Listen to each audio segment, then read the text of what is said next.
आज की कहानी की ओर। दोस्तों, मेरा नाम लोकेश है और मैं उत्तर प्रदेश के एक छोटे से ज़िले के एक छोटे से गांव से बिलोंग करता हूं। ये एक दशक पहले की बात है।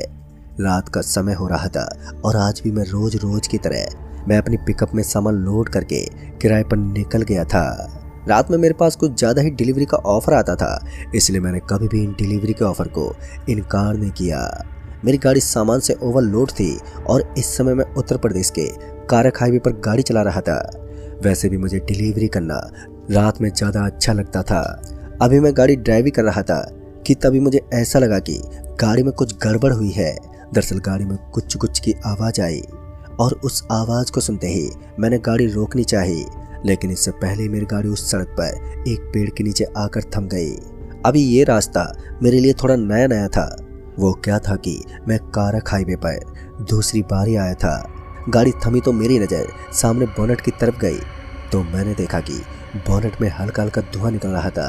साला ठंड इतनी ज़्यादा बढ़ गई थी कि गाड़ी से नीचे उतरने तक का मन ही नहीं कर रहा था, लेकिन ना चाहते हुए भी मैं गाड़ी से नीचे उतरने लगा। मेरे हाथ पांव ठंड से कांप रहे थे। मैंने सड़क पर पैर रखा तो मुझे ऐसा लगा कि मानो यहाँ कोई बर्फ़ की भट्टी हो। जैसे मैं ट्रक से नीचे उतरा तो मैंने देखा कि सामने बोनट के अंदर से वास्तव में ही सफ़ेद धुआं निकल रहा था। मैंने बोनट खोला तो मुझे पता चला कि रेडिएटर में पानी सूख चुका है। फिर मैंने अपनी कार में चेक किया कि अगर पीने वाला पानी ही मिल जाए तो उसे मैं रेडिएटर में डाल दूंगा ताकि गाड़ी स्टार्ट हो जाए। मेरी बदकिस्मती थी कि गाड़ी के अंदर रखी बोतल एकदम खाली थी और बोतल को जब मैंने खाली देखा तो फिर से मेरी उम्मीद टूट गई। फिर मैं अपनी गाड़ी में बैठ गया। मैंने सोचा कि यहाँ से गुजरने वाले किसी गाड़ी वाले से मदद मांग लूँगा, लेकिन हैरानी इस बात की थी कि यहाँ से बहुत ही कम या ना के बराबर गाड़ियाँ गुजर रही थी। बहुत देर तक मैं सड़क पर अपनी गाड़ी में बैठा रहा, लेकिन वहाँ से अब तक कोई गाड़ी नहीं गुजरी। तो मैं लास्ट में थक गया और अपनी गाड़ी के अंदर से खाली बोतल उठाकर पानी की तलाश में निकल गया। मुझे लगा कि यह आजू बाजू में कहीं ना कहीं पानी तो मिल ही जाएगा, और यही सोचकर मैं उस सुनसान पड़े रास्ते पर चलने लगा। मेरे कदम भी साबित कर रहे थे कि यहाँ कितनी खामोशी है। और इसी बीच मेरी नज़र सड़क के किनारे बने एक हैंडपंप पर पड़ी। वो हैंडपंप दिखने में तो काफ़ी पुराना लग रहा था, लेकिन वहाँ आसपास पानी की बूंदें थी, मगर वो ओस की बूंदें भी हो सकती थी। मुझे लगा कि शायद यहाँ पानी नहीं होगा। फिर भी जब मैं हैंडपंप के पास गया और उसे ऊपर नीचे करने लगा तो हैंडपंप से सच में पानी निकल गया। मैंने हैंडपंप के सहारे से पानी की बोतल भर ली, लेकिन फिर मुझे ऐसा लगा कि कोई तो है जो उस हैंडपंप को चलाने की कोशिश कर रहा है, जैसे कोई अदृश्य हो। मैंने कारक हाईवे के बारे में पहले भी कुछ ऐसी चीज़ें सुनी थी जिस पर विश्वास करना इतनी जल्दी किसी के लिए आसान नहीं होता। कुछ लोग कहते थे कि यहाँ किसी बच्चे की आत्मा है, तो कुछ लोग यहाँ किसी डायन के होने का दावा करते थे। अभी मैं सोच ही रहा था कि मुझे ऐसा लगा कि कोई अपनी चप्पल के साथ मेरे पीछे से निकल गया है। ये आवाज़ सुनकर मैं एक समय के लिए तो सहम ही गया था। तभी मैंने पीछे मुड़कर भी देखा, लेकिन वहाँ कोई भी नहीं था। फिर मैं जल्दी से अपनी गाड़ी की तरफ निकल पड़ा और जब मैं गाड़ी के पास गया तो मैंने देखा कि गाड़ी की विंडो और चारों तरफ दरवाजे खुले हुए थे। अपनी गाड़ी को इस हालत में देखकर मेरा तो माथा ही ठनक गया। जाते समय मैंने गाड़ी के दरवाजे को बंद किया था, फिर चारों दरवाजे भला एक साथ कैसे खुल सकते हैं। पहले तो मैंने गाड़ी के बोनट को खोला और रेडिएटर में पानी डालने लगा। हल्का हल्का निकलने वाला धुआं अब बंद हो गया था, लेकिन मुझे समझ में नहीं आया कि गाड़ी के दरवाजे किसने खोले। और मैं अपनी गाड़ी के पास खड़ा होकर आजू बाजू में आवाज़ देने लगा, भाई साहब क्या कोई है यहाँ पर? लेकिन सामने से कोई आवाज़ नहीं आई। फिर मैंने वापस से गाड़ी में बैठना ही ठीक समझा। मैंने गाड़ी को स्टार्ट करने की कोशिश की तो गाड़ी भी स्टार्ट हो गई और अब मुझे कहीं जाकर राहत मिली थी। तभी मुझे ऐसा लगा कि गाड़ी के आगे वाले हिस्से की छत पर कुछ गिर रहा है, मानो कोई भारी चीज़ बार बार गाड़ी के ऊपर वाले हिस्से से टकरा रही हो। मुझसे बर्दाश्त नहीं हुआ और मैं गुस्से में गाड़ी के दरवाजे को लात से खोला और बाहर निकल गया। जब मैं बाहर निकला तो अचानक ही मेरी नज़र मेरी गाड़ी के पीछे कुछ कुत्तों पर पड़ी। वो कुत्ते किसी बच्ची को घिरकर उसे चारों तरफ से भौंक रहे थे। फिर मुझे लगा कि वो बच्चा खतरे में है, इसलिए मैं उन कुत्तों को भगाने लगा, मगर उन कुत्तों पर मेरी आवाज़ का कोई असर ही नहीं हुआ।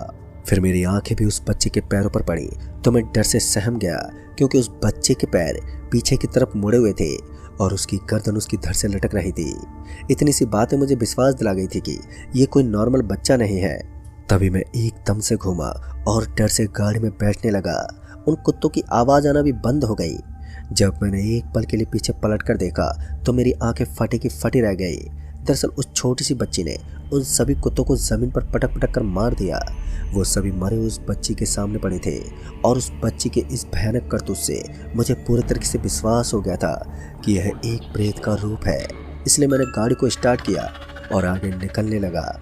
लेकिन फिर मेरी गाड़ी के बोनट पर वो मरे हुए कुत्ते आकर गिरने लगे। उस वक्त तो मैं इतना ज़्यादा डर गया था कि मैंने उसी समय अपनी ओवरलोड गाड़ी को स्पीड से निकाल दिया। मैंने गाड़ी के शीशे को बंद कर दिया था, लेकिन फिर पता नहीं कैसे लेकिन गाड़ी के शीशे अपने आप ही ऊपर नीचे हो रहे थे। ऊपर से मेरी गाड़ी की हेडलाइट भी चालू बंद होने लगी। मेरी हालत पतली पड़ने लगी। फिर एक और मुसीबत बीच सड़क पर मेरा इंतजार करती हुई नजर आई। एक महिला जिसने सफ़ेद रंग के कपड़े पहन रखे थे वो सड़क के बिल्कुल सामने खड़ी नजर आ रही थी। आज मुझे विश्वास हो गया था कि यह हाईवे की तरह हॉन्टेड है। पहले तो मुझे लगा कि ये कोई नॉर्मल इंसान भी हो सकता है, इसलिए उसके करीब जाते जाते मैंने गाड़ी की स्पीड को कम कर दिया। लेकिन वो महिला अपना चेहरा घुमाकर वहाँ पर खड़ी हुई थी तो मैं उसका चेहरा देख नहीं पाया। जैसे मैंने गाड़ी को उसके साइड से लेने की कोशिश की तो मेरी गाड़ी एक बार फिर झटका खाने लगी और फिर उस औरत ने मुझे अपनी ओर हाथ दिखाया। शायद वो गाड़ी रोकने का इशारा कर रही थी, मगर मैं काफ़ी डरा हुआ था और इस हालत में मैं गाड़ी को नहीं रोक पाया। मेरे हाथ कपकपा रहे थे और मैं कुछ कर पाने के लायक भी नहीं था। इतने में वो महिला अचानक से मेरी गाड़ी के सामने आकर खड़ी हो गई। पल भर में ही क्या हुआ ये पता ही नहीं चला। उस वक्त मेरे दिमाग में बस एक ही बात सूझ रही थी कि मुझे किसी तरह भागते यहाँ से निकल जाना है। मैंने बहुत ही कोशिश की, लेकिन गाड़ी की खराब स्थिति के कारण मैं भाग ही नहीं पाया। ऊपर से जब मैंने अपने पीछे पलट कर देखा तो मैंने पाया कि गाड़ी के पीछे पीछे मुझे कोई भागता हुआ नजर आ रहा था। फिर मैंने ठीक से देखा तो ये वही बच्ची थी। उस औरत को भी इस तरह गाड़ी के सामने खड़ा देखकर मैं बहुत ही ज़्यादा डर गया था।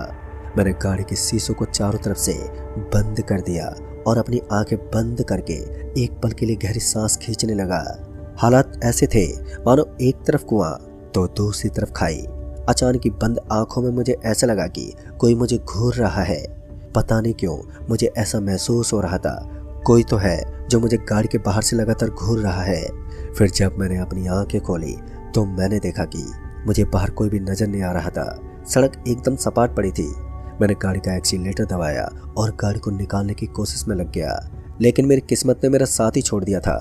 मैं गाड़ी का एक्सीलेटर तो दबा रहा था, लेकिन मेरी गाड़ी एक कदम भी आगे नहीं बढ़ पाई। गाड़ी के टायर सड़क पर हल्ला मचा रहे थे और जब मैंने गाड़ी की कांच में देखा तो मुझे पीछे कोई भी दिखाई नहीं दे रहा था। वो बच्ची भी अब वहां से गायब हो चुकी थी। एक तरफ से राहत मिल रही थी तो दूसरी तरफ ऐसा भी महसूस हो रहा था कोई तो है जो मुझे देख रहा है, लेकिन मैं उसे देख नहीं सकता। ऐसी मेरी हिम्मत नहीं थी। लेकिन उसके बाद भी उस जोरदार ठंड में मैंने गाड़ी का दरवाजा खोला और कपकपाते हुए बाहर निकला तो वहाँ एकदम गहरा सन्नाटा और अजीब सी बेचैनी लिए मैंने अपनी गाड़ी के आजू बाजू में देखा तो मुझे वहाँ भी कोई नहीं दिखा। फिर इसी बीच मेरी नज़रें गाड़ी के निचले हिस्से से जाकर पीछे वाले एक डंडी पर पड़ी तो मुझे वहाँ किसी के पैर नजर आ रहे थे। मैं धीमे धीमे कोशिश करके गाड़ी के पीछे चला गया तो मैंने देखा कि वो महिला गाड़ी को पकड़कर खड़ी थी। शायद इसी वजह से गाड़ी का आगे बढ़ पाना नामुमकिन हो गया था। मैं उसकी ताकत का अंदाजा इस बात से लगा सकता था कि उसने मेरी गाड़ी को एक हाथ से पकड़ रखा था। तो मैं 2 कदम पीछे खिसक गया। मेरे डर के मारे हालत खराब होने लगी। डगमगाते हुए मेरा पैर खुद के पांव से ही टकरा गया और मैं नीचे गिर पड़ा। फिर अचानक ही मुझे ऐसा लगा कि कोई मेरे पैर पकड़कर मुझे घसीट रहा है। सड़क पर घसीटने की वजह से मैं चीखने लगा, लेकिन मेरी आवाज़ सुनने वाला वहाँ पर कोई नहीं था। फिर अचानक ही कुछ पलों के लिए मेरी आंखें बंद हो गई। मैंने अपनी आंखें खोली तो मैं एक बंद कमरे में गिरा हुआ था जहाँ मकड़ियों के जाले लगे हुए थे। धूल से सनी दीवारें थी। मेरे पास एक छोटी सी खिड़की बनी थी और मैं उससे बंधा हुआ था। जब मैंने उस खिड़की से झांकते देखा तो मुझे वो सड़क दिखाई दे रही थी। सड़क पर एक छोटी लाइट जल रही थी। फिर मेरा ध्यान एक मंत्र जपने की आवाज़ ने तोड़ा। जब मैंने अपनी गर्दन घुमाई तो मैंने देखा कि वो महिला किसी तांत्रिक की तरह हवन के सामने बैठी उसमें कुछ डाल रही थी। मैं अपने शरीर को हिलाने की कोशिश करने लगा, लेकिन मेरा पूरा बदन मानो जंजीरों से बंधा हुआ था। इतना टाइट था कि मैं अपने हाथ तक को हिला नहीं पा रहा था। लेकिन जब मैंने आवाज़ लगाने की कोशिश की तो मेरी आवाज़ उस चार दीवारी के अंदर गूंजने लगी। अब मैं एक कमज़ोर इंसान की तरह तड़प तड़प कर वहाँ पर रोने लगा था। मेरा पूरा ध्यान अभी भी उस औरत की तरफ ही था जो उस हवन के सामने बैठी हुई थी। फिर अचानक उस चार दीवारी का दरवाज़ा खुल गया। दरवाजे के खुलते ही वो औरत गुस्से से देखने लगी। तभी मैंने देखा कि कुछ आदमी लोग अपने हाथ में लकड़ी लिए उस कमरे के दरवाजे पर खड़े थे। उन्होंने कमरे के दरवाजे को ऐसे खोला मानो कोई चोर बदमाश इस कमरे में है। उनमें से एक आदमी ने उस औरत के सर पर मारने की कोशिश की, लेकिन इससे पहले ही वो औरत हवा में धुआं हो गई। लेकिन मैं अभी भी जंजीरों से बंधा हुआ था, मानो कोई अदृश्य जंजीर थी वो। मेरा शरीर लगातार टाइट होता जा रहा था। अब धीरे धीरे मैं कसता जा रहा था। फिर उस आदमी ने उस हवन के पास पड़ी एक गुड़िया को उठाया और उसके ऊपर से धागे खोलने लगा। अधेड़ उम्र के उस आदमी ने जैसे ही उस गुड़िया के धागे को खोला तो मुझे भी एकदम नॉर्मल महसूस होने लगा, मानो मुझे किसी ने जंजीरों से मुक्त कर दिया हो। मैं हल्का हुआ तो तुरंत ही उठ खड़ा हुआ और फिर मुझे वो लड़की अपना हाथ हिलाते हुए वहाँ पर दिखाई दी। उसके चेहरे पर शैतानी मुस्कान थी और एकदम से वहाँ से गायब हो गई। फिर उन लोगों ने बताया कि वो इस कमरे से थोड़ी दूरी पर रहते हैं और रात बिरात में काफ़ी देर तक ऐसे आग के पास घेरा बनाकर वो रोज़ बातें करते हैं। तो उन्हें मेरी आवाज़ सुनाई पड़ गई, क्योंकि वो इस बात को अच्छे से जानते थे कि रात होते यहाँ पर भूत प्रेत और काली शक्तियाँ मंडराती हैं। और उन्होंने मेरी गाड़ी को सड़क पर खड़ा देख लिया था जो सामान से लदी हुई थी। उन्हें मालूम था कि रात में अक्सर ड्राइवर ही उसके चंगुल में फंसते हैं और कहते हैं यहाँ एक चुड़ैल तपस्या करके लोगों का खून हवन में जला देती है। और ऐसे में वो इकट्ठा होकर तत्काल यहाँ पर पहुँच ही गए। उस दिन के बाद मुझे लगातार 7 दिन तक बहुत तेज बुखार रहा और मेरी हालत धीरे धीरे कसमकस होती रही। फिर मेरे पापा मुझे एक तांत्रिक बाबा के पास लेकर गए और उन तांत्रिक बाबा ने झाड़ फूक से मुझे सही कर दिया। लेकिन उस दिन के बाद मुझे रातों में सफ़र करने से भी डर लगता है। तो दोस्तों, इस कहानी में बस इतना ही। कहानी आपको पसंद आई हो तो वीडियो को लाइक शेयर ज़रूर कर दें और साथ ही हमें नीचे कमेंट बॉक्स में ज़रूर बताएं। तो मैं आपका Dhirendra, bye and take care. Next video.